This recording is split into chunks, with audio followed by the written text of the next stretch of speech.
In the mighty name of Jesus. मैं आप सबको खुदा यीशु मसीह के नाम में मैं आप सबको सलाम कहती हूँ। पास्टर जी का भी मैं बहुत बहुत धन्यवाद करती हूँ, और पास्टर जी को और ऑब्वियसली सिस्टर समीना को भी मैं बहुत बहुत बरकत देती हूँ। हम लोग बहुत खुश नसीब है कि हमें खुदा ने ऐसे लोग दिए हैं जो हमारी जिंदगी में बरकत लेके आए हैं, और ये भी अपने आप में कोई किताब से कम नहीं है, क्योंकि हर एक के नाम की एक किताब, एक मिनिस्ट्री लिखी गई है, और उनके लिए कुछ लोग लिखे गए हैं, जैसे मोजेस के लिए लिखे गए थे। तो आज जो मोजेस की जो बरकत आई थी, it was actually for you pastor ji and obviously sister, because Moses was bless him, he was missing a partner. उसकी बीवी उसको आधे रास्ते से छोड़ के चली गई थी, but then the another lady come, but we never seen that Moses was comforted in the wife. And you are lucky to have Sister Samina, and I would bless you because yes, you have blessed the nations, and obviously having Pastor Harun and Sister Shagupta, you guys are blessed. And if you have a Harun, so there should be a Moses. Without Moses, there is no Aaron. Without Aaron, there is no Moses. So it's what Pastor said, that this was happened when you and them. So it's this, and I would like to bless these heavenly books on the earth that God has written into our time, and the people that's written into your ministry. It's been blessing both ways. It's like a coin of the both sides, and I bless you, Pastor. I would like to move. मैं आगे बढ़ना चाहूंगी कि मैं खुदा का बहुत बहुत धन्यवाद करना चाहती हूँ कि आज जिस बारे में हम बात करने वाले हैं वो एक्चुअली वो है हेवनली लाइब्रेरी। तो खुदा ने हमसे कुछ भी नहीं छुपा रखा है। तो आप ये ना सोचो कि हमने हेवनली लाइब्रेरी नहीं देखी है तो हमने कुछ मिस आउट किया है, because we have 66 books. We have 66 books individual. It is a material from the heavenly library. क्योंकि ये जो है वो किसी भी इंफॉर्मेशन से कम नहीं है, क्योंकि अगर आपको सच में हेवनली लाइब्रेरी देखनी है तो उसका रास्ता हमारी बाइबल से जाता है, क्योंकि खुदा ने हमसे कुछ भी छुपाया नहीं है। खुदा ने जो अपना बेटा दे दिया है, तो फिर ये बुक्स जो खुदा ने खुद लिखी है वो हमसे क्यों छुपाएंगे। सो आई वुड लाइक टू से कि हम लोग ने कुछ मिस आउट नहीं किया है। Heavenly library is with us, in us, by us, through us, around us, and we are full of one of book that God has written himself. तो हम लोग बहुत खुश नसीब है, हम खुद एक चलती फिरती किताब है जो खुदा ने खुद लिखी है और इस दुनिया पे है। तो I would like to let you have that grace that God has written about you. और आइए हम कलाम की तरफ बढ़ते हैं। तो मैं पहले तो सिस्टर जी के लिए शुक्रिया अदा करना चाहूंगी जिन्होंने मेरे लिए बरकत को मांगी जो खुदा ने हमें दी है, तो मैं उसके लिए सिस्टर जी को भी ब्लेस करना चाहूंगी। और खुदा ने हमारे लिए जो लिखा है, जो भी खुदा ने हमारे लिए लिखा है वो खुदा उसको पूरा करके रहेंगे। इस बात से हम सहमत इसलिए होंगे कि जो यीशु मसीह के बारे में लिखा गया था जेनेसिस 3 से लेके रेवलेशन तक, वो सब खुदा ने पूरा किया है, तो जो बाकी का है वो भी खुदा पूरा करेंगे। So it says it's all about spending time in the presence, कि अगर हम खुदा के साथ जब वक्त बिताते हैं तो खुदा हमें वो सब एक्सेस देते हैं जो धरती पर से हमें आसमान तक लेके जाता है। और हाँ, स्वर्ग की लाइब्रेरी है, there is a heaven library, क्योंकि खुदा ने हमें जो बाइबल दी है उससे हमें वो सब कुछ मिलता है, लेकिन और भी खुदा की लाइब्रेरी है जिसमें बहुत सारी बुक्स लिखी हुई है। And the extended book of the Bible, हमारे पास जो बाइबल है वो कहा जाता है कि वो बेसिक इंस्ट्रक्शन है, बट वो जो बेसिक है वो फॉरमोस्ट है। जैसे एक परफ्यूम होता है, उसको ईडीपी कहते हैं, और एक है ईडीटी। तो परफ्यूम होता है मोस्ट कॉन्सेंट्रेटेड होता है, तो जो इत्र जिसको हम कहते हैं जो महंगा आता है, क्वांटिटी में थोड़ा होता है पर वो बहुत खुशबूदार रहता है, उसकी खुशबू ज्यादातर रहती है। वैसी है ये बाइबल, क्योंकि जितनी भी चीजें हमें जरूरत है जो हमें स्वर्ग तक पहुंचा सकती है, खुदा से मिलवा सकती है, वो ये बुक है। ये एक इत्र है, खुदा का वचन हमारे लिए खुशबू की तरह है। और इसकी और भी किताबें हैं जो हमारे इंसान की समझ के बाहर है, वो खुदा ने अपने पास रखी। और खुदा वक्त बतौर वक्त वो अपने खादमों को देते हैं। जैसे हमारे लिए प्रोफेसीज होती है, वो कहाँ से आती है? वो जो हमारी बुक जो ऊपर लिखी गई है वहां से खुदा हमारे लिए रिलीज करते हैं अपने खादमों के द्वारा, तो वहां से वो इंफॉर्मेशन आती है। तो हर एक के लिए एक बुक लिखी गई है हेवनली लाइब्रेरी में, वो सब है। और मैंने बहुत लोगों की टेस्टिमनी को सुना है कि जो इस लाइब्रेरी की विजिट कर चुके हैं, और मैं इनकी बुक भी मैंने मंगाई है, वो मैं आपको भी दिखाऊंगी। पहले तो हम जाएंगे कि ये जो बाइबल की जो लाइब्रेरी है उसका जिक्र बाइबल में कहाँ से शुरू हुआ था। तो उसका जिक्र सबसे पहले करने वाले थे मोजेस, क्योंकि हम जानते हैं कि किस तरह से मोजेस इज़राइल के जो कौम थी उसके लिए खुदा के साथ एक बहस बहस तो नहीं कह सकते, पर वो अपनी एक डिमांड को रखते हैं जो अपने आप में बहुत बड़ी डिमांड थी।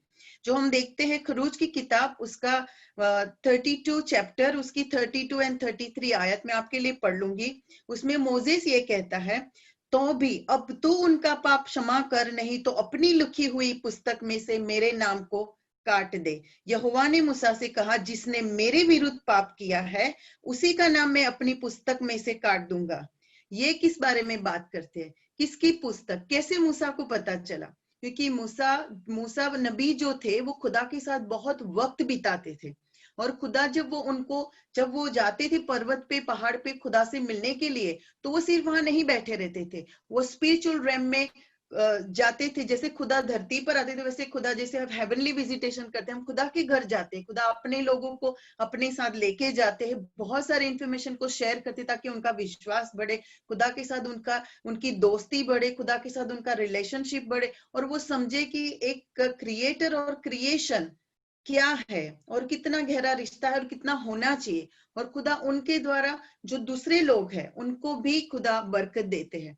तो ये एक बात है कि मोजेस को पता था कि कोई बुक है जिसमें खुदा के लोगों के नाम लिखे हैं, और मोजेस की खुद की एक किताब होगी कि जिसमें उसकी मिनिस्ट्री के बारे में लिखा है। और कैसे जब मोजेस का जन्म हुआ था हमें पता था कि तब मिस्र में एक ऐलान किया गया था कि जितने यहूदी बच्चे हैं उनको मार दिया जाए। और किस तरह से मोजेस को वो बास्केट में, और जो राजा उसको मारने वाला था उसी के घर में मोजेस पलता बढ़ता है, किस तरह से वो बास्केट से होकर वो हारून की जो फेरौन की जो सिस्टर थी, उसकी बहन जो थी, वो उसको मोजेस की वो माँ बनती है, और किस तरह से वो मूसा को प्रिंस बनाती है, किस तरह से उसको पढ़ना लिखना और लीडरशिप सिखाती है। अगर वो मिस्र में रहता तो मूसा भी, जैसे कि हम देखते हैं कि किस तरह से यूसुफ प्रिंस तो नहीं, वो प्राइम मिनिस्टर बना था, वैसे मूसा भी कुछ ना कुछ बनता अपनी बहन की, अपनी जो उसकी जो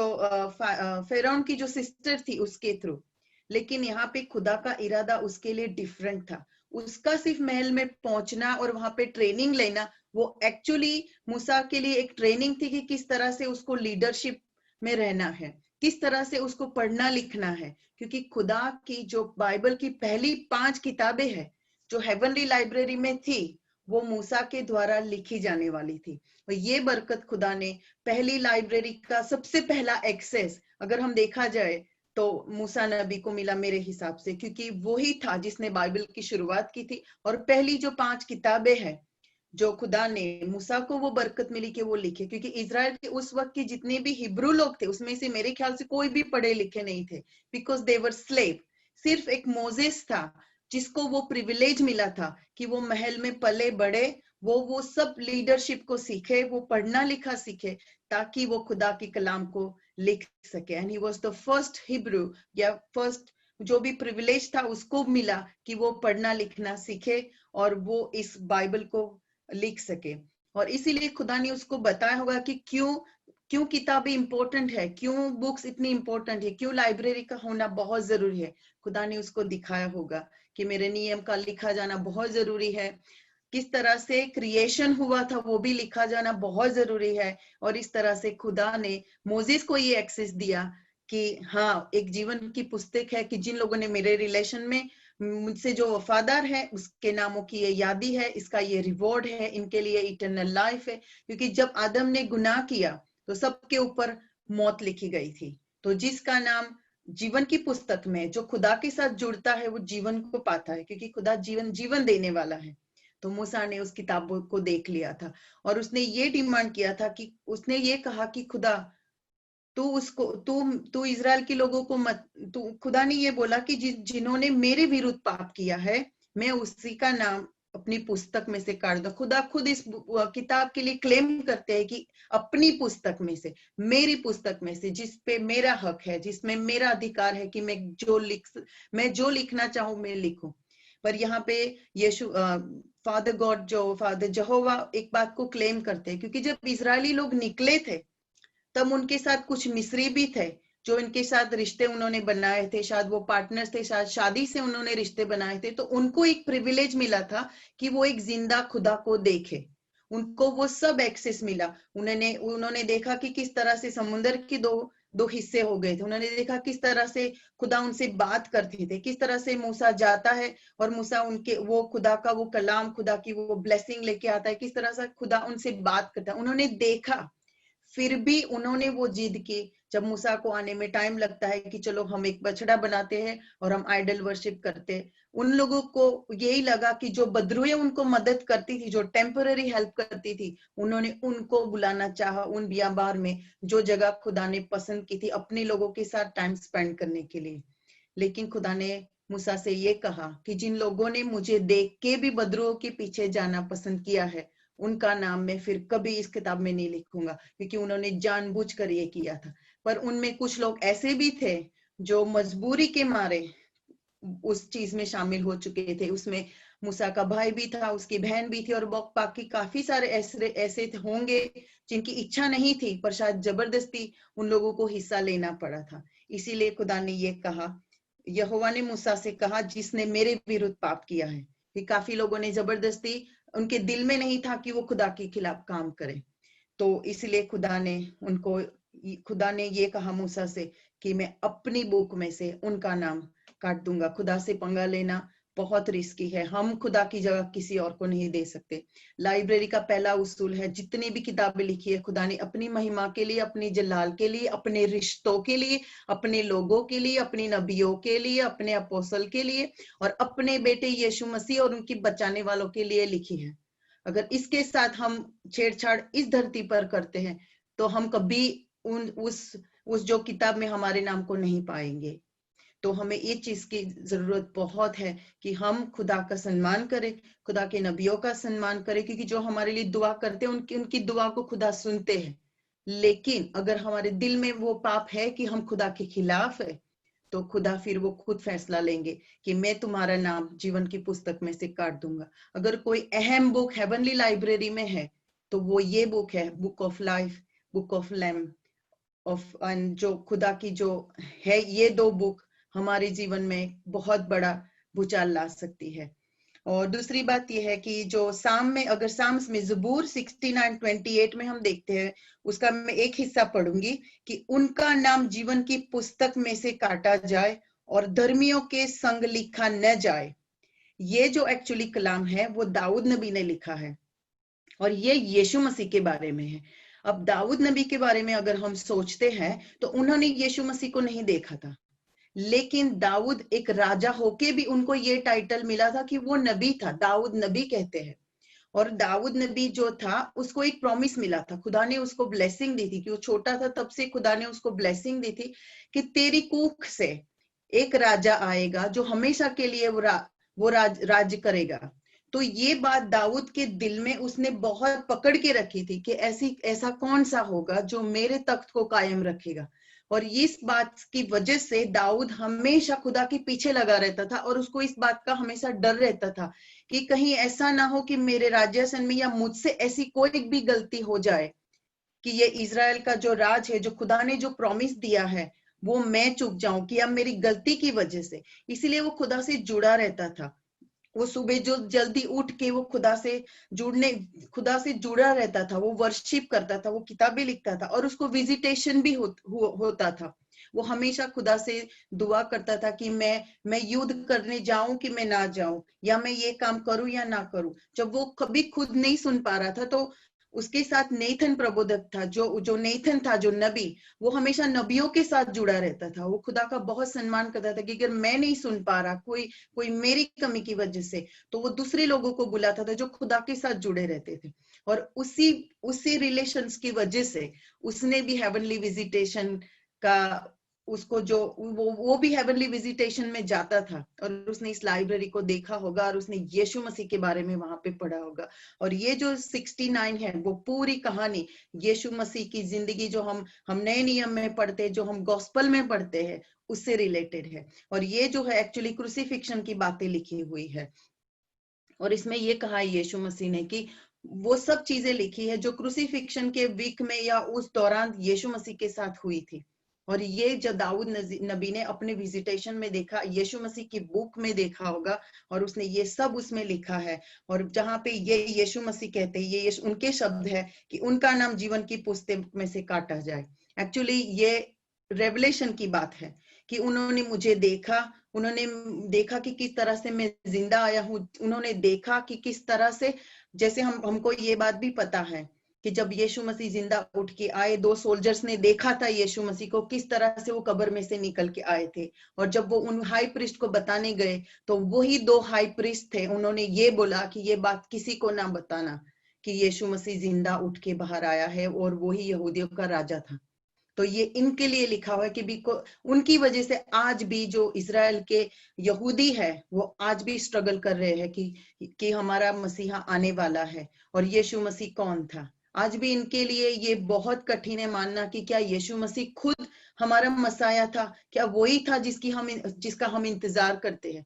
तो यहाँ पे ये कहा गया है खुदा उनसे बहुत नाराज है कि उनकी वजह से वो सच्चाई को नहीं जान पाए जिनको जानने की जरूरत थी, पूरी यहूदी कौम को जानने की जरूरत थी, और उनका नाम जीवन की पुस्तक में से काटा जाए। उन्होंने खुदा का नाम मिटाना चाहा तो खुदा ने बोला मैं उनका नाम मिटा दूंगा। और जहां पे खुदा का फजल इतना है कि चाहे खुदा ने ये कहा कि मैं अपना बेटा सबके लिए देता हूं, ऐसा नहीं सिर्फ क्रिश्चियन के लिए, मजहब के लिए नहीं, खुदा ने सब लोगों के लिए दिया, क्योंकि खुदा सब लोगों का बनाने वाला है। ही इज अ क्रिएटर, उन्होंने सबको बनाया है। इंसान अपने अपने जहन में ये सोचता है कि मैं ये रिलीजन को फॉलो करूं, ये रिलीजन को फॉलो करूं, या मुझे ये अच्छा लगता है। लेकिन खुदा की नजर में हम सब उसके बच्चे हैं जो आदम से पैदा हुए हैं और यीशु मसीह से बचाए गए हैं। लेकिन सच्चाई को जानने के बाद भी अगर कोई ये कहता है कि मुझे इस खुदा को नहीं मानना है पर मैं अपनी मर्जी से चलूंगा, वो खुद सेल्फ विलिंग से या अपने प्राइड से ये कहता है और खुद डिसाइड कर लेता है कि मैं एथिस्ट हूं या मुझे खुदा की जरूरत नहीं है, तो फिर वो उसकी मर्जी से, वो अपनी जो प्री डेस्टिन है, जो उसको खुदा ने वो एक गिफ्ट दी है, उसको वो खुद रिजेक्ट करता है, तो इसकी उसका नाम वो अपने आप मिटा देता है। लेकिन खुदा उनके लिए हर एक वो चीज प्रोवाइड करेगा कि वो बिलीव करे, क्योंकि खुदा नहीं चाहता कि कोई भी सोल, कोई भी एक भी आत्मा नाश में जाए, खुदा नहीं चाहते। पर फिर भी हमें एक फ्री विल मिली है, उसकी वजह से हमारी हमारी चॉइस की वजह से शायद हम ये चूक कर सकते हैं। फिर अगर आगे हम अगर देखते हैं कि हम अगेन ज़बूर 56 और 8 में देखते हैं कि उसमें लिखा है दाऊद नबी ने, तू मेरे मारे मारे फिरने का हिसाब रखता है, तू मेरे आंसुओं को अपनी कुप्पी में रख ले, क्या उनकी चर्चा तेरे पुस्तक में नहीं है। अब ये जो पुस्तक की बात है, दाऊद अपनी पुस्तक की बात करता है। हो सकता है उसका खुदा के साथ इतना गहरा रिलेशनशिप था जितना मूसा नबी का था, कि क्योंकि वो ये भी किताब लिखता था और ये हमेशा ज़बूर को लिखता था, ये हमेशा खुदा की दुआ को लिखता था, और जितना विजिटेशन उसको मिलता था वो हमेशा उसको लिखता रहता था। और यहाँ पे नॉर्मली हम जो हम फीमेल है, जो लेडीज है, हम लोग हमेशा इसको हमेशा क्लेम करते हैं कि खुदा मेरे आंसू तेरी कुप्पी में है। यहाँ पे दाऊद नबी जो था वो इस सिचुएशन में फंस चुका था कि उसको लगा था कि अब जो फिलिस्तीन लोग हैं, जो पैलेस्टाइनियन लोग हैं, वो अब उसको मार देंगे। और अभी तक दाऊद नबी को ये नहीं पता था कि मेरे बाद राजा कौन बनेगा। उसको इतने सारे बच्चे थे, लेकिन उसको खुदा से कोई भी वो मैसेज नहीं आया था कि अब मेरे राजासन पे कौन आएगा। तो उसको वो था कि अगर मैं मर गया तो खुदा की मर्जी से कौन राजा बनेगा। और उसका रिश्ता खुदा से इतना गहरा था कि उसको पता था कि खुदा मुझे बताए बिना कुछ नहीं करेंगे, क्योंकि वो हमेशा मेरे साथ रहा है। तो यहाँ पे वो ये कहता है कि तू मेरे मारे मारे फिरने का हिसाब रखता है। यहाँ पे एक और बात है कि ये हमारे जो खुदा की जो खादम है, जो खुदा के लोग हैं, जो खुदा के लिए काम करते हैं और जो आंसू बहाते, जब वो रोते हैं, जब वो स्ट्रगल करते हैं, उनके लिए एक एंकरेजमेंट है कि खुदा की एक किताब है। जब हम खुदा के लिए सहन करते हैं, हम फास्टिंग करते हैं, हम दूसरे लोगों के लिए भी फास्टिंग करते हैं, जब हम दुआ करते हैं, वो सब जो हमारी मिनिस्ट्री के लिए जो काम है वो लिखे जाते हैं। तो यहाँ पे ये कहा गया है कि खुदा हमारे आंसुओं को अपनी कुप्पी में रखता है और हर एक चीज का हिसाब खुदा बाप रखते हैं, वो पुस्तक में लिख के रखते हो। यहाँ पे उस डेविड ये कहता है कि क्या ये चर्चे तेरे पुस्तक में नहीं है? वो बोलता है कि तूने एक किताब लिखी है, उसमें तूने मेरे सारे सुख दुख लिखे हैं, मैं कितनी वफादारी से तेरे साथ चला हूँ और मैंने किस तरह से तेरे वचन तेरे हुक्मों को पाला है, वो सब मैंने देखा है कि तूने लिखा है। तो हम लोगों को भी एक एंकरेजमेंट है कि जैसे मूसा ने कहा तेरी लिखी हुई पुस्तक, यहाँ पे जैसे दाऊद कहता है कि तेरी पुस्तक, तो वो सारी चीजें खुदा ने अपनी लाइब्रेरी में रखी है, जहाँ पे आपकी और हमारी हर एक स्ट्रगल के बारे में खुदा ने लिखा हुआ है। जब हम जाएंगे तब हम उस सब चीजों को देखेंगे।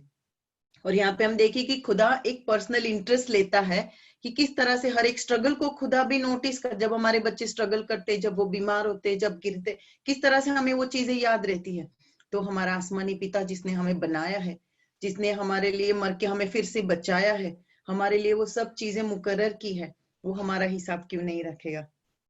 और यहाँ पे और एक बात है कि जब हम साम 39 जो सबको पता है, हर एक क्रिश्चियन, हर एक मसीही भाई बहन इस वर्ष को क्लेम करते हैं, साम 39:16, कि जब मैं गुप्त में बनाया जाता और पृथ्वी के नीचे स्थानों में रचा जाता था, तब मेरी हड्डियां तुझसे छिपी न थी।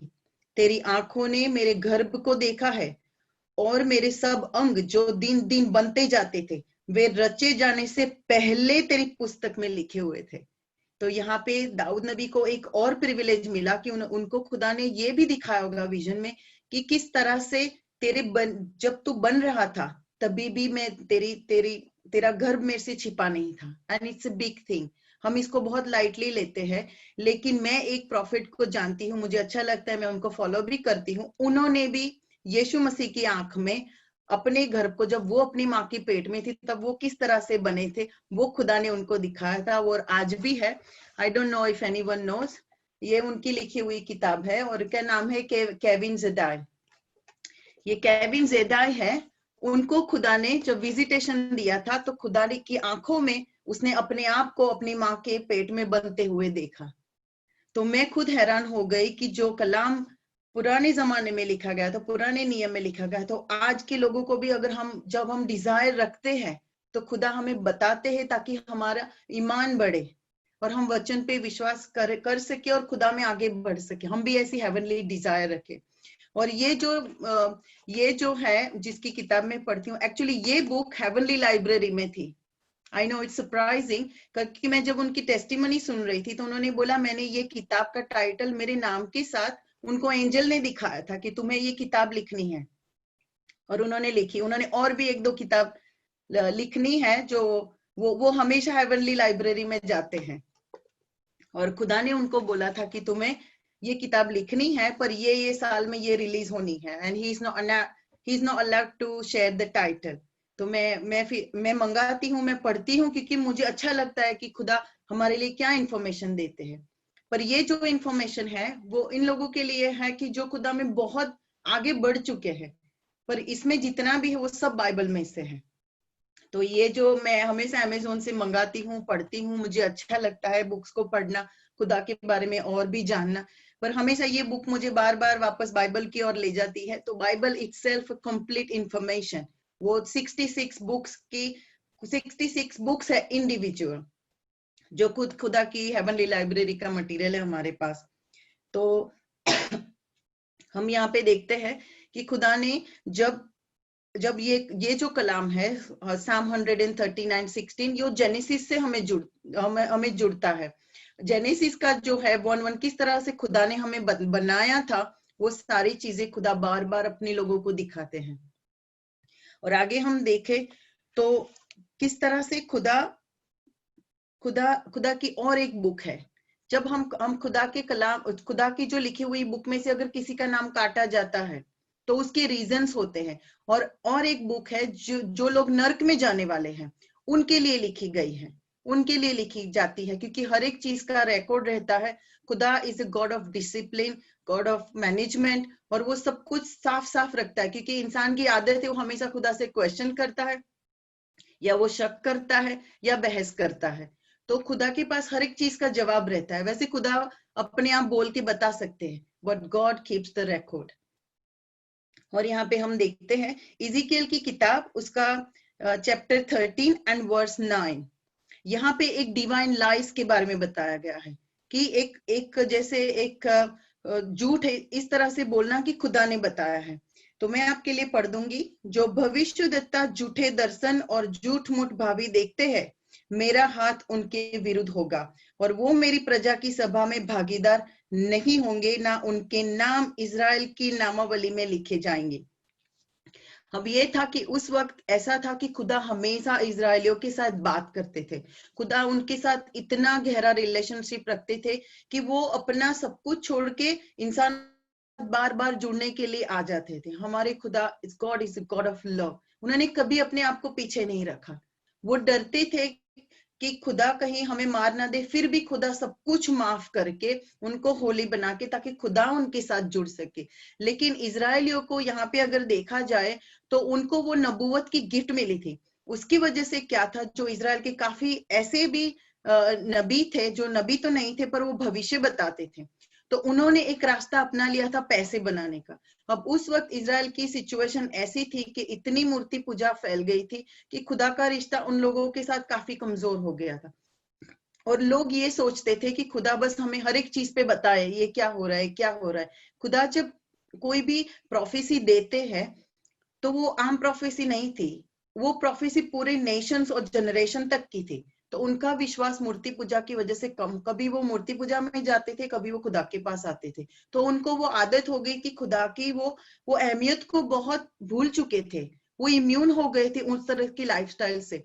और उन्होंने पैसा शायद बनाने का एक जरिया बना लिया था कि उन्होंने झूठ मूठ का बोलना शुरू किया था। इसीलिए जो जो बिन यहूदी थे या जो लोग इजरायली नहीं थे, वो लोग इजराइल पे हमेशा ट्रस्ट करते थे, क्योंकि उनको पता था कि उनका खुदा उनको सपोर्ट करता है। तो उन्होंने एक झूठा भविष्य कहना शुरू कर दिया।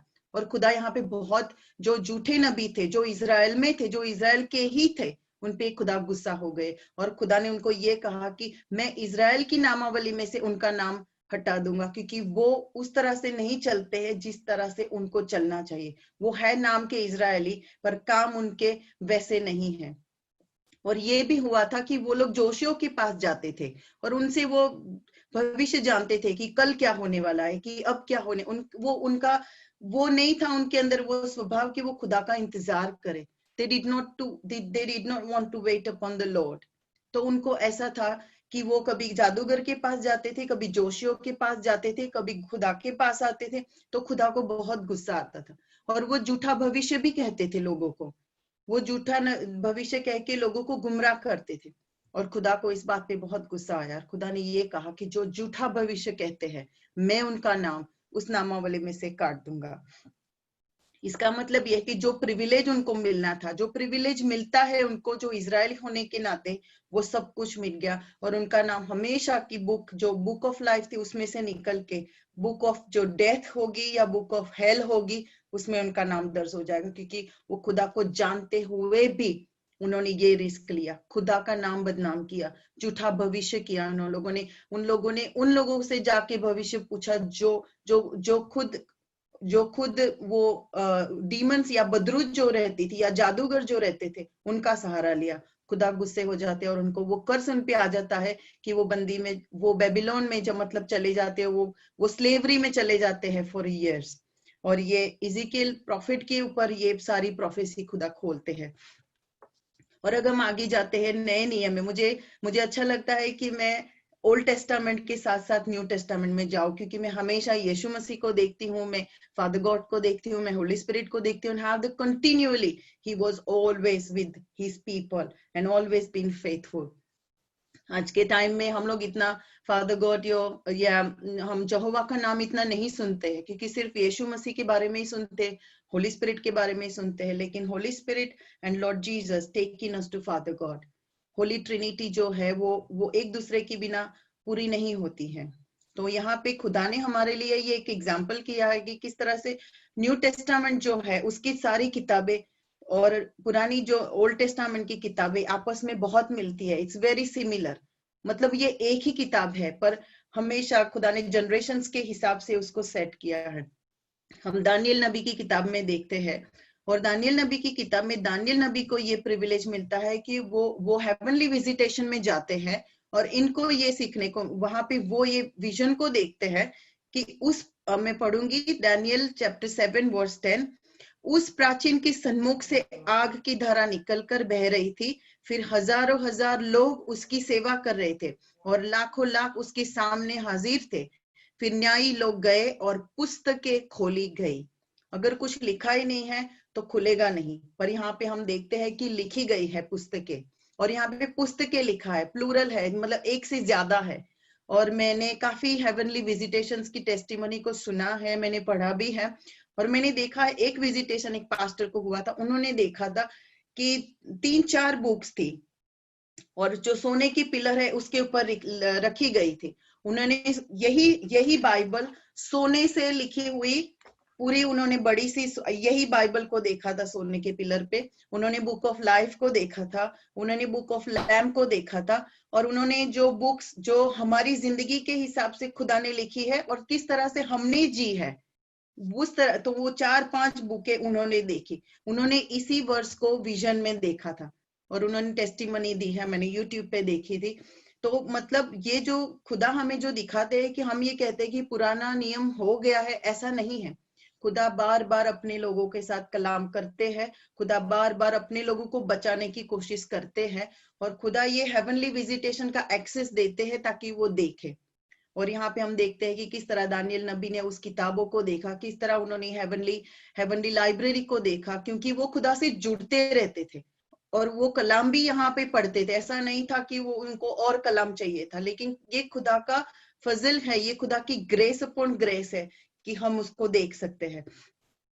और ये जो है, ये जो बात है वो जजमेंट जो थ्रोन रूम है वहां का विजिटेशन है। और देखते हैं कि यही बात हमें रेवलेशन में पढ़ते हैं। और दानियल नबी की किताब, मलाकी की किताब जो है, जो नए नियम की जो आखिरी किताबें हैं, वो बिल्कुल रेवलेशन की किताब है, बिल्कुल उससे मिलती जुलती है। वो जजमेंट के बारे में बात करते हैं, इट्स कनेक्टेड टू जो, और जो मलाकी की किताब जो 3रा अध्याय और 4था अध्याय है, तो उसका जो 3रा अध्याय है वो खुद फादर गॉड यहोवा बाप ने उनको उस चैप्टर को बोला है। मलाकी प्रबोधक के साथ उन्होंने बोला था कि किस तरह से मेरा दूत आएगा, किस तरह से वो लोगों को बचाएगा, किस तरह से वो सब होगा, वो हमारी जो गॉस्पल है उसके बारे में बताया है। और उसका जो 4था चैप्टर है मलाकी का, कि जो ओल्ड टेस्टामेंट का आखिरी चैप्टर है, वो पूरी सिर्फ 6 आयत है, पर वो पूरा रेवलेशन को, जो जजमेंट डे है, जो खुदा का वो जो दिन है, उसको बयां करता है। तो हम यहाँ पे देखें तो खुदा उनकी जो किताबें हैं वो बिल्कुल एक दूसरे से मिलती हैं, और खुदा हमेशा हमारे साथ कलाम के द्वारा बात करते थे। चाहे आप नया नियम पढ़ो या पुराना नियम, हम हमेशा खुदा को, होली स्पिरिट को और यीशु मसीह को हम देखते हैं। और ये जो हेवनली बुक्स है वो हमारे पास जितना है वो बहुत थोड़ा है, पर जो मेन है वो सब हमारे पास है। पर अगर आप और जानना चाहते हैं तो आप बाइबल को गहरे से पढ़े, खुदा से मांगे, तो आपको भी वो हेवनली लाइब्रेरी का एक्सेस मिल सकता है। और हम आगे अगर जाए तो हम मलाकी की किताब 3रा अध्याय और 16 आयत में पढ़ेंगे। उसका मैं पार्टली पढ़ूंगी। और जो यहोवा का भय मानते थे और उसके नाम का सम्मान करते थे, उनके स्मरण के निमित्त उसके सामने एक पुस्तक लिखी जाती थी।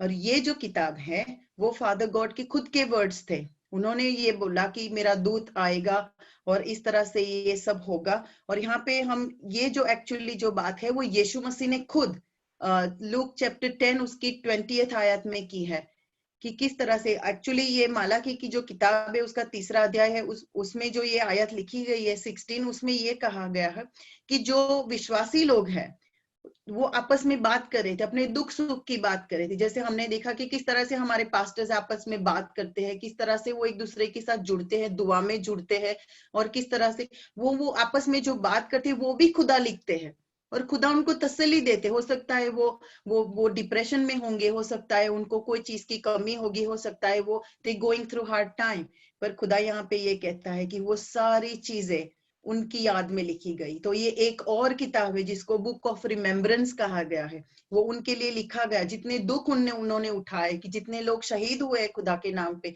जितने मिनिस्टर्स है जो फास्टिंग करते हैं, दुआ करते हैं, मिनिस्ट्री चलाते हैं, जो दूसरे लोगों के लिए दुआ करते, उनके लिए ये खास बुक लिखी गई है, which is book of remembrance. यहाँ पे लिखा गया है कि खुदा ने सुना किस तरह से वो लोग आपस में बात करते थे, और इफ से सेनाओं का यहोवा ये कहता है, यहाँ पे खुद फादर गॉड सेज कि सेनाओं का यहोवा ये कहता है कि जो दिन मैंने ठहराया है उस दिन वे लोग मेरे खास लोग होंगे, और जो कि एक जैसे एक पिता अपने पुत्र पे दया रखता है वैसे मैं दया करूंगा। क्योंकि ये खुदा के लोग इतनी जहमत उठाते हैं, खुदा ने खुद ये कहा कि उस दिन मैं याद करूंगा। जो बुक ऑफ रिमेम्बरेंस है वो खुलेगा, उनके सारे काम लिखे हुए होंगे, वो पढ़ेंगे, और उन लोगों को वो ऑनर मिलेगा, उनको वो रिवॉर्ड मिलेगा जो फास्टिंग करते हैं, जो अंजील की मनादी करते हो, जो चल चल के जाते हैं दूसरों के। मतलब पुराने जमाने में तो लोग, जैसे हमारे तो जूम वगैरह है तो इट्स क्वाइट इजी।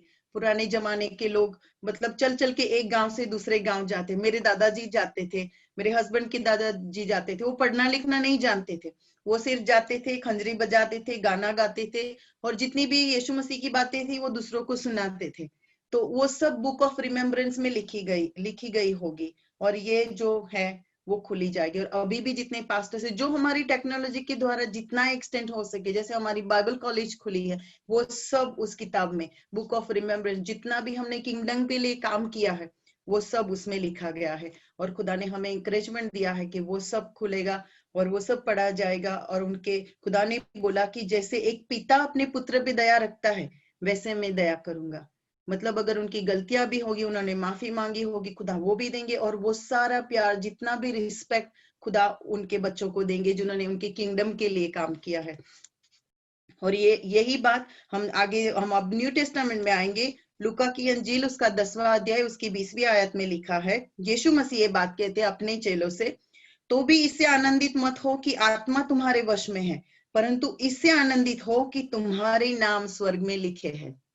मतलब जैसे ही पुराना नियम खत्म होता है, खुदा अपने नबियों को, खुदा अपने प्रॉफिट्स को, खुदा अपने उस वक्त के लोगों को ये कहते हैं कि जो यहोवा का भय मानते हैं, उसका नाम का सम्मान करते हैं, उनके स्मरण के निमित्त उसके सामने एक पुस्तक लिखी गई, बुक ऑफ रिमेम्बरेंस।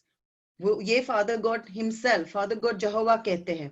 और जैसे हम न्यू टेस्टामेंट में आते हैं, सेम वही बात यीशु मसीह अपने शागिर्द को कहते हैं कि तुम आनंदित उससे हो कि तुम्हारे नाम स्वर्ग में लिखे हैं। मतलब कितनी श्योरिटी, उनको कितनी खुशी मिली होगी कि हमारा मतलब ऑलरेडी ये सब हो गया है, all we have to do is just walk.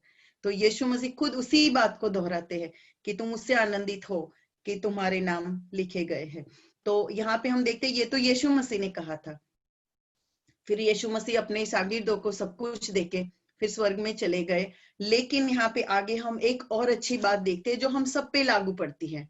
वो है, हम फिलिपी 4 और 3 अध्याय में देखेंगे, जहां पे पौलुस ये कहता है, और हे सहकर्मी, मैं तुझसे विनती करता हूं कि तू इन स्त्रियों की सहायता कर, क्योंकि उन्होंने मेरे साथ सुसमाचार फैलाने में क्लेमेंट और उस सहकर्मियों की समित परिश्रम, जिनके नाम जीवन के पुस्तक में लिखे हुए हैं। यहाँ पे ये हमारे लिए लिखा गया है कि पौलुस ने ये कहा कि हाँ, हम लोग अपोस्टल थे, हमें खुदा का वो वरदान मिला था कि खुदा ने हमें ये दिया है, लेकिन अब तुम्हें ये लेगेसी रखनी है। और ये एक्चुअली जो है वो फेथफुल पार्टनर्स के लिए है कि अगर हमारे खादम जो है, अगर वो खुदा से जुड़े हुए, अगर वो नबी है, अगर वो नबूवत करते, खुदा के किंगडम के लिए काम करते हैं और हम उसमें हिस्सा पाते हैं, जैसे हमेशा पास्टर जी कहते हैं, जो हमारे फेथफुल पार्टनर्स, क्योंकि उसकी वजह से पूरी मिनिस्ट्री चलती है, उनको भी सपोर्ट मिलता है, थोड़ा स्पिरिचुअल सपोर्ट मिलता है, फाइनेंशियल, फिजिकल, वो सब मिलता है। और यहाँ पे हमारे लिए ये प्रोफेसी है, हमारे नाम की बुक लिखी गई है, हमारे नाम स्वर्ग में लिखे गए हैं।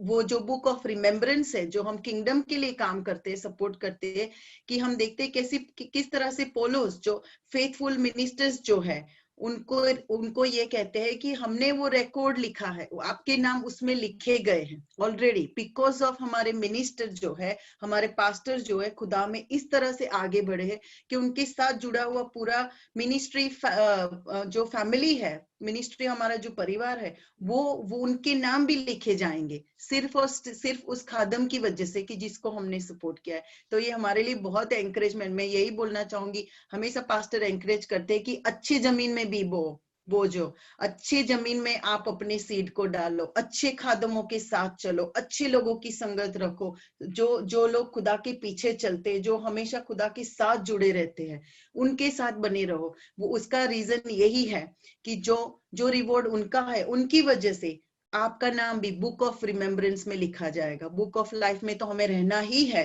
पर ये एक और बुक है, बुक ऑफ रिमेम्बरेंस। हम मिनिस्ट्री को सपोर्ट करते हैं जब हम हमारा जो 10th डालते हैं, हमारा जो हिस्सा डालते हैं, फिजिकली जो हम हेल्प करते हैं, वो उनकी वजह से खुदा एक बुक लिखते हैं, उसमें उन लोगों के नाम दर्ज किए जाते हैं जो खुदा की किंगडम के लिए काम करते हैं। मैं आप सबको यही एंकरेजमेंट करना चाहूंगी, अच्छी मिनिस्ट्री के साथ जुड़े रहो, अच्छे लोगों के साथ जुड़े रहो, स्पेशली खुदा के खादमों को सपोर्ट करो। आप नहीं जानते, जाने अनजाने उनकी वजह से आपके नाम भी उस किताब में लिखे जाएंगे। और अभी मैंने भाई का मैसेज देखा, जेरेमी जूलियस, जो मुझे पता है जब मिनिस्ट्री शुरू हुई थी बाइबल कॉलेज, उन्होंने फास्टिंग किया था, सच ग्रेसफुल, उन्होंने ये सपोर्ट किया, वो लिखा गया होगा उनके नाम पे कि कितने सारे खादिम तैयार होंगे, कितने लोग प्रिपेयर होंगे। मतलब पैसा देना इतना आसान, मैं ये नहीं कहती कि आसान है, हाँ उस पे लिए काम करता है एक इंसान, पर अपने आप को फिजिकली स्पिरिचुअली एक वॉरफेयर में छोड़ देना, it's a big thing. And specially वो टाइम पे जब खादिम खुद एक स्पिरिचुअल वॉर में जूझता है, और उसके साथ जैसे मोजेस के साथ जोशुआ खड़ा होता है। I literally saw that relationship and I felt so good and I literally praise the Lord. ऐसे लोगों के साथ जुड़े रहना और बुक ऑफ रिमेम्बरेंस में अपने नाम को पाना, इट्स अ प्रिविलेज। तो आप एक अच्छी मिनिस्ट्री के साथ जुड़े रहे। अगर आपको लगता है कि ये खुदा का खादम खुदा के साथ चलता है, फास्टिंग करता है, उसके रूहानी फल आप देखते हो, उनके साथ लगे रहो, जुड़े रहो, अपने आप को अलग ना करो, लगे रहो, क्योंकि पौलुस हमें ये कहता है कि आपके नाम book of life, book of reward में या बुक ऑफ रिमेम्बरेंस में लिखे गए हैं। आगे हम देखेंगे कि हम इब्रानी की किताब में देखेंगे कि किस तरह से वहां पे लिखा है। इब्रानी 12 और उसके 23वें अध्याय में मैं पढ़ूंगी, मैं पार्टली पढ़ूंगी। पीपल इन हेवनली लिस्ट, वहां पे लिखा गया है कि स्वर्ग में, और कलीसिया जिनके नाम स्वर्ग में लिखे हुए हैं, कलीसिया, पूरी कलीसिया। अगर हमारा खादिम खुदा से जुड़ा हुआ है तो यहाँ पे देखो, सिर्फ उसके पार्टनर्स ही नहीं, पूरी कलीसिया वहां पे खुदा के साथ चुन जाती है। क्योंकि खादम जो रहता है, जैसे मोजेस के साथ, मोजेस की दुआ से वो सब लोग बच गए थे जो दिल के सच्चे थे। इसी तरह से अगर हम सच्चे दिल से अच्छी कलीसिया के, हम अच्छे फेथफुल रहते हैं, तो उनके नाम लिखे गए हैं। और यहाँ पे हम देखते हैं, यहाँ पे पुराने नियम के लोग भी होंगे। मैं तो आई एम वेरी एक्साइटेड, मुझे बहुत ऐसा लगता है जब मैं स्वर्ग में जाऊंगी, मैं मोजेस को देखूंगी, मैं अब्राहम को देखूंगी, मैं ईसाक को देखूंगी। मतलब वो सब तो नबी है, हम ऐसे तो नाम देखी बुलाते हैं, पर पता नहीं हम देखेंगे तब क्या होगा। हम आदम को देखेंगे, and may be the greatest profit, जो ग्रेट लोग हैं, जो शहीद होंगे, जो रेवलेशन में लिखा है कि कौन से वो लोग होंगे जो बच जाएंगे, कौन से वो लोग होंगे जो इतनी बड़ी मुसीबत में से निकल के आने वाले हैं। They are great people. हम उन सब लोगों को देखेंगे, उनके नामों के बीच में हमारा नाम होगा। हम क्या करते हैं, हम पास्टर हमें कहते हैं कि आप टाइम से आओ, 1:30 बजे का टाइम है तो उसी वक्त आओ। तो हमें इस बात का मान रखना चाहिए। आप चाहते हो कि हमारा नाम इस मिनिस्ट्री की वजह से रिमेम्बरेंस बुक में लिखा जाए, तो आप अपने खादम का सम्मान करें, वो जो कहते हैं वो सब करें। मिनिस्टर्स है तो फुल पार्टनर्स बने, आधे अधूरे पार्टनर से आपका नाम कट सकता है। खुदा ने बोला मैं उनका नाम काट दूंगा, क्योंकि वो सम्मान नहीं करते, रिस्पेक्ट नहीं करते। तो आई वुड एनकरेज अपने मिनिस्टर के साथ, अपने खादम के साथ, मिनिस्ट्री के साथ फेथफुल रहे, ताकि आपका नाम बुक ऑफ रिमेम्बरेंस में लिखा जाए। और आगे हम जाएंगे, देखेंगे अब रेवलेशन के, और हम बढ़ते हैं कि वहां पे जो हमने पुराने नियम में बुक ऑफ मालकी में हमने पढ़ा, बुक ऑफ इज़ीकिएल में पढ़ा, वो ही बातें खुदा ने हमें रेवलेशन में भी बताई है, बल्कि और गहरे में बताई है। तो रेवलेशन चैप्टर 3 और वर्स 5 में लिखा है कि जो जय पाए उसे श्वेत वस्त्र पहना जाएगा। जो हमने स्पिरिचुअल क्लोथ्स के बारे में बात की है कि हमारा यूनिफॉर्म भी है, जो बुक में हमारा नाम लिखा है उसमें हमारा नाम भी होना चाहिए, हमारे जो कपड़े हैं, जो हमारा ड्रेस कोड है वो भी सही होना चाहिए। और यहाँ पे ये है कि और मैं उसका नाम जीवन की पुस्तक में से किसी रीति से न काटूंगा, पर उसका नाम अपने पिता और स्वर्गदूतों के सामने मान लूंगा।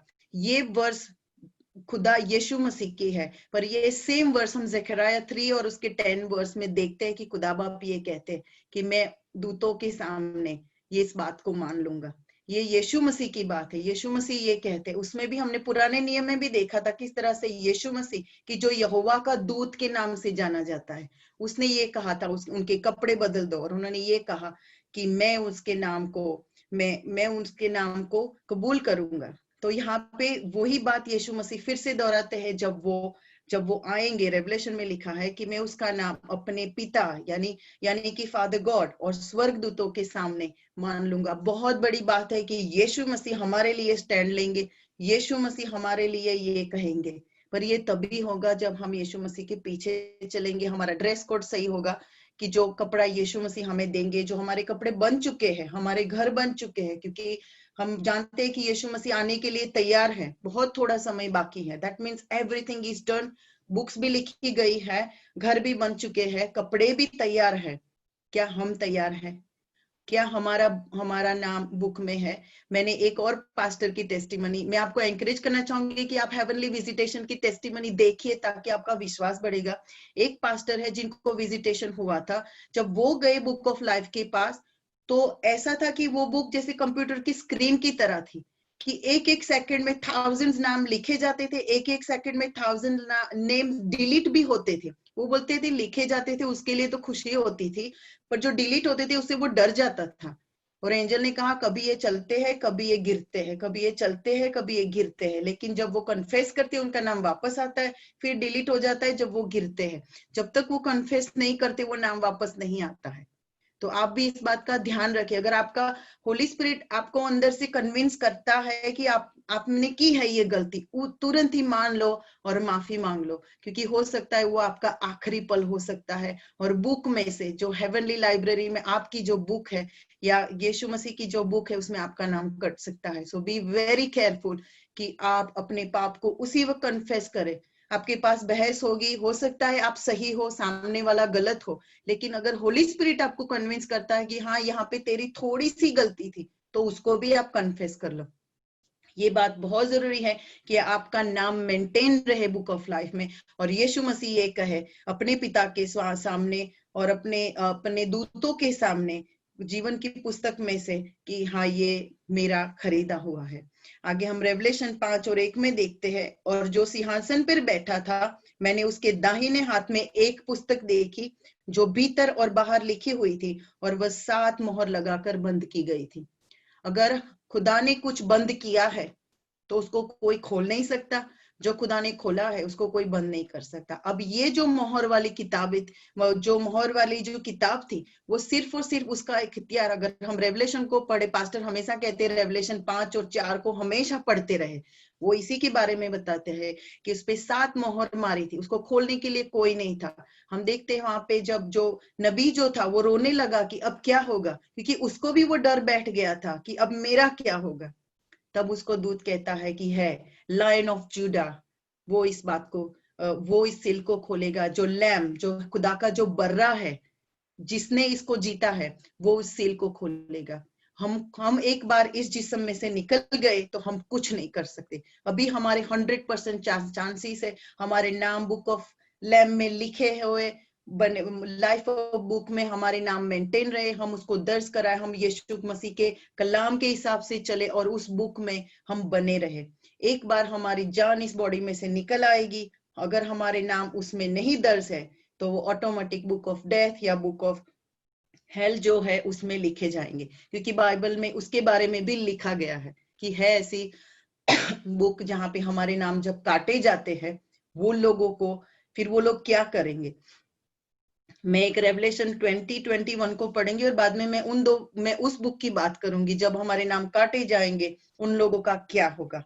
और यहाँ पे है कि फिर मैंने रेवलेशन 20 में लिखा है, फिर मैंने छोटे बड़े सब मरे हुओं को, ये आखिरी दिन की बात है जब पूरी दुनिया खत्म हो जाएगी, सब मरे हुओं को सिंहासन के सामने खड़े हुए देखा और पुस्तकें खोली गई, और फिर एक और पुस्तक खोली गई, अर्थात जीवन की पुस्तक। मतलब पुस्तकें खोली गई और एक पुस्तक अर्थात जीवन की पुस्तक खोली गई, और जैसे इन पुस्तक में लिखा हुआ था उनके कामों के अनुसार मरे हुओं का न्याय किया गया। यहाँ पे एक और पुस्तक के बारे में हम लोग जानते हैं कि हमारे काम की भी एक किताब लिखी गई है। एक तो किताब है हमारे नाम की किताब खुदा ने लिखी है, जहाँ पे बुक ऑफ लैम है, बुक ऑफ लाइफ है, जिसमें हम हमारे नाम दर्ज होते हैं जब हम यीशु मसीह में आते हैं, बपतिस्मा लेते हैं। और एक बुक है जहाँ पे बुक ऑफ रिमेम्बरेंस है, खुदा की हम बादशाहत के लिए, किंगडम के लिए काम करते हैं, हम खुदा की खादम को सपोर्ट करते हैं, हम खुदा के लिए जहमत उठाते हैं, रोते हैं, दुआ करते हैं, उसके लिए लिखी जाती है। और यहाँ पे एक किताब है जहाँ पे हमने जो काम किए हैं वो लिखे जाएंगे और उसके हिसाब से हमारा न्याय किया जाएगा। हमने अच्छे बुरे काम किए हैं या हमने पाप किए हैं, वो सारी चीजें लिखी जाएगी। और यहाँ की खुदा का कलाम ये कहता है कि उनके अनुसार उनका न्याय किया गया। और 15 आयत में लिखा है, जो और जिसका नाम जीवन की पुस्तक में लिखा हुआ ना मिला वो आग की झील में डाला गया। जिसका नाम जीवन की पुस्तक में, मतलब काम की किताब खोली जाएगी। अगर आपने कन्फेस किया है तो आपके काम, जो बुरे काम है वो मिटाए जाएंगे, जो अच्छे काम है उसका आपको रिवॉर्ड मिलेगा।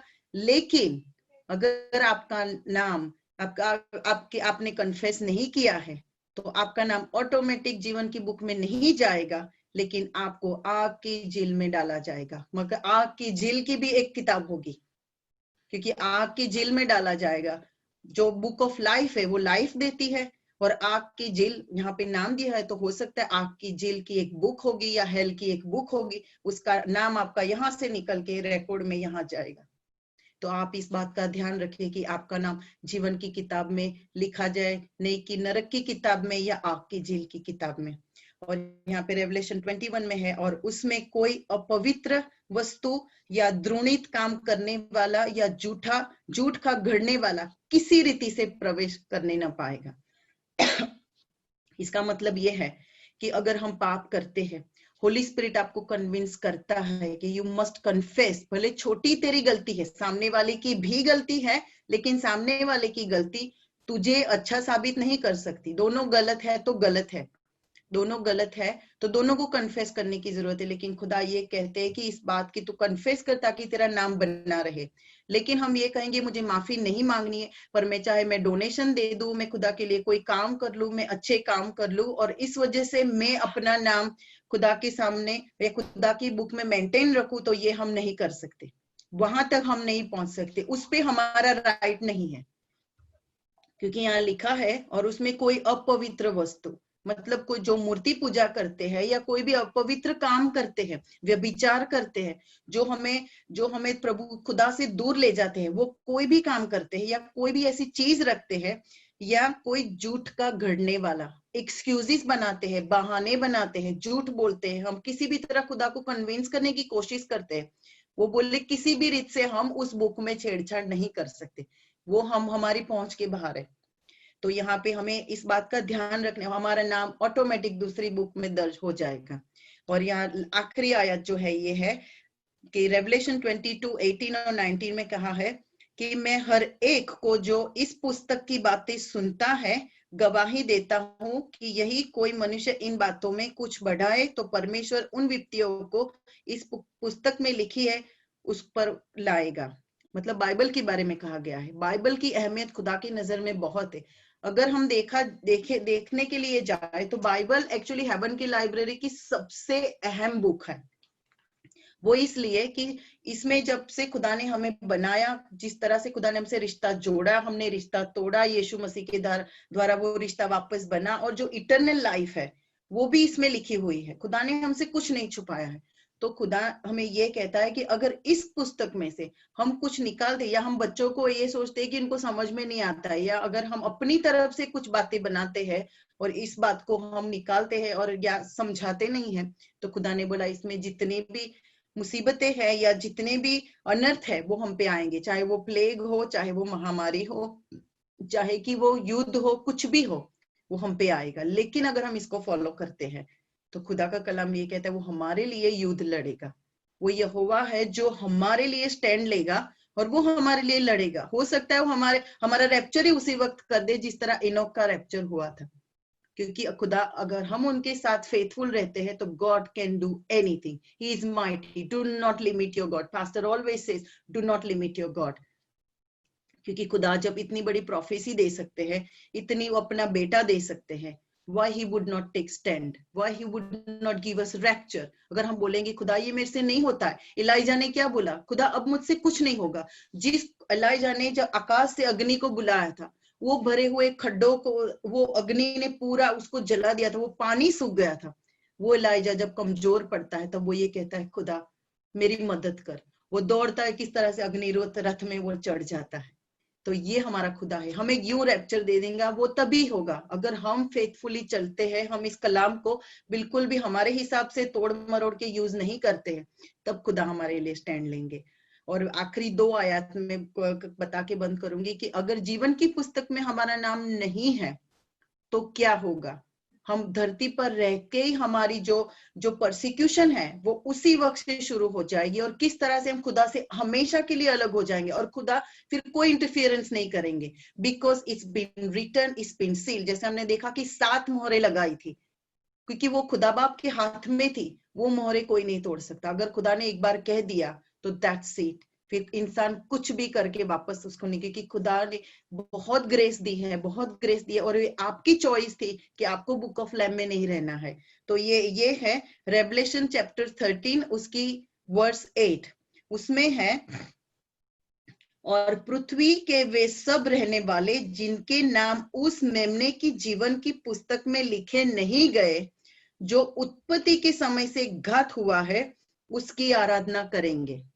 ये जो उत्पत्ति के समय से जो घात हुआ है, ये शैतान के बारे में कहा गया है कि वो लोग उसी वक्त से उनका दिमाग यही था कि हमें शैतान के पीछे ही चलना है। जैसे मिस्री जब जैसे मिस्र में से जो इजरायली लोग निकल के आए थे, उन्होंने ये गलती की थी। खुदा को देखा था, समुद्र के 2 हिस्से होते हुए देखे थे, खुदा को उन्होंने देखा था किस तरह से खुदा आते हैं, उनकी दुआ को सुनते हैं। सब कुछ होने के बावजूद भी उन्होंने वो बछड़ा बनाया था, क्योंकि वो चाहते थे कि वो बदरुए वापस उनकी जिंदगी में आए और उनकी मदद रोज बरोज करते रहे, और उनको बस वही आदत उनकी आंखों पे वो पट्टी थी जो शैतान ने डाली थी कि वो बार बार उन्हीं के पीछे जाते रहे। तो आखिर काफी इजरायली लोग ऐसे थे कि वो इजराइल में जाने के बाद भी वो उसी में चले गए। इसलिए खुदा ये कहते हैं कि तुम खुदा के लोगों के साथ चलो, ताकि तुम फिर से उस परीक्षण में ना पड़ो। कहीं ऐसा ना हो कि वो लोग तुम्हें खींच के ले जाए या तुम मजबूर हो जाओ करने के लिए, जैसे हारून मजबूर हो गया था, जैसे मरियम मजबूर हो गई थी। दिल से नहीं चाहते थे, वो चाहते थे कि वो मूसा का वेट करे, लेकिन वो उनकी वजह से वो कर बैठे। तो यहाँ पे ये जो लोग हैं वो दिल से भी ये चाहते हैं कि हम शैतान के पीछे चले, क्योंकि शैतान का जो राज धरती पे है, उनको देख के उनकी आंखें इतनी ब्लाइंड हो गई कि वो उनके पीछे चलेंगे। और ये एक्चुअली 66 को भी बयां करते हैं इसी चैप्टर रेवलेशन की चैप्टर 3, उसका जो आखिरी आयत है वो 666 को भी बयां करते हैं। खुदा ने हमसे कुछ भी नहीं छुपाया है, पर ये जो चीजें हैं वो उन लोगों की है जो विलफुली उनकी मर्जी से उन्होंने चाहा है कि वो खुदा के साथ नहीं रहना चाहते। वो इसके पीछे जो कि उत्पत्ति के समय से घात हुआ है उसकी आराधना करेंगे, वो अपनी मर्जी से उसकी आराधना करेंगे।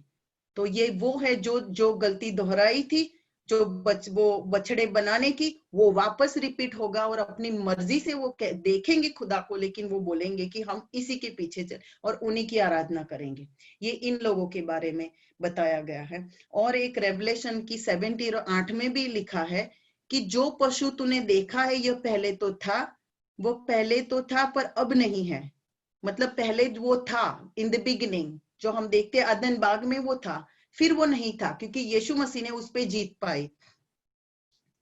और अथाह कुंड में से निकलकर विनाश में पड़ेगा, और पृथ्वी के रहने वाले जिनके नाम जगत की उत्पत्ति के समय से जीवन की पुस्तक में लिखे नहीं गए, इस पशु की यह दशा देखकर कि पहले था और अब नहीं है और फिर जाएगा, उसको देख के आश्चर्यचकित होंगे।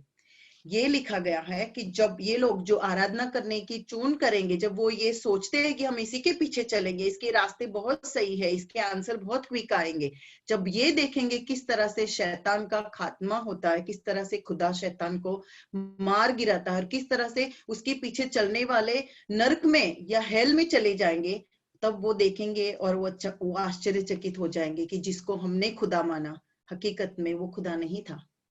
पर इसकी वजह से आज हम लोग नर्क में एंड अप हो गए। हमारे नाम जीवन की पुस्तक में से या मेमने की पुस्तक में से निकल के ये मरने वालों की पुस्तक में लिख गए और हमें पता भी नहीं चला, and it will be too late. तो ये जो है हेवनली लाइब्रेरी, और हेवनली लाइब्रेरी में और भी बहुत सारी किताबें, लेकिन हमारे और आपके लिए जो अहम किताब ये है, एक तो बुक ऑफ लैम कि यीशु मसीह के द्वारा उनके खून के खरीदे जो लोग हैं उनके नाम लिखे गए हैं, और एक बुक ऑफ रिमेम्बरेंस कि हम खुदा के लिए जो भी काम करते हैं, खुदा को जो भी अच्छा लगता है, वो खुदा बुक ऑफ रिमेम्बरेंस में लिखते हैं। और मुझे पता है, मैंने काफी लोगों के नाम भी जाने जिन लोगों को विजिटेशन हुई है, उन्होंने देखा है। एक तो ये है, काफी सारे जो खुदा के, स्मिथ विगल्सवर्थ का नाम है उसमें, ऑफकोर्स पौलुस का होगा, खुदा के जो शागिर्द है उनके नाम है, बिली ग्रेहाम का नाम है, एक इंडियन हमारे पास्टर है दिनाकरण जो अभी जो है वो नहीं, उनके जो पिता है उनके नाम है। तो मुझे अच्छा लगता है कि जिन जिन लोगों को मैं जानती हूँ, जिनकी किताबें मैंने पढ़ी, उनके नाम उसमें है, तो मुझे बहुत एंकरेजमेंट मिली। और आई बिलीव कि हमारे पास्टर्स के भी नाम होंगे, क्योंकि जिन लोगों को प्रोफेसी मिलती है उनका एक्सेस उस लाइब्रेरी में होता है कि जब वो हमारे लिए प्रोफेसी करते हैं तो हमारी बुक में से उनको वो इंफॉर्मेशन मिलती है। So it's a great access. तो मैं आपको यही कहना चाहूंगी, आप बाइबल की ये सारी किताबें पढ़ो और खुदा से मांगो। अगर आपको हेवनली लाइब्रेरी पे विजिटेशन करना है और सारी बुकें देखनी, ये जो बुक है वो भी one of the Bible heavenly library से आई है, जो कि इस पास्टर ने लिखी है और मैंने मंगाई है। मैं बहुत सारी और भी किताबें मंगाती हूँ, पढ़ती हूँ, मुझे अच्छा लगता है। तो आप, मैं एक एंकरेजमेंट करना चाहूंगी कि आप अपना नाम बुक ऑफ लैम में बनाए रखें, खुदा के साथ जुड़े रखें, मिनिस्ट्री के साथ जुड़े रखें, book of remembrance, book of reward में अपना नाम बनाए रखें। और एक जो हमारी किताब है जो खुदा ने हमारे लिए लिखी है कि किस तरह से हमें चलना है, हमारे अच्छे काम है, उसके लिए भी आप बनाए रखिए। पर बाइबल एक 66 बुक की itself is a heavenly library with us. So आप उसमें भी बने रहिए। और जो हमारी हेवनली लाइब्रेरीज है, जिसमें खुदा अपने लोगों के नाम लिखते हैं, अपने लोगों की आंसुओं गिनते हैं और उसके बारे में लिखते हैं, जो खुदा बुक ऑफ रिमेम्बरेंस है जिसमें हमारी बातों को लिखते हैं, हमारी दुआओं को लिखते हैं, उसमें भी आप बने रहिए। I hope you all blessed with this message and I would like to bless you. मैं यही चाहूंगी कि आप खुदा के साथ जुड़े रहिए और बुक ऑफ लैम में बने रहिए। Thank you. God bless you all.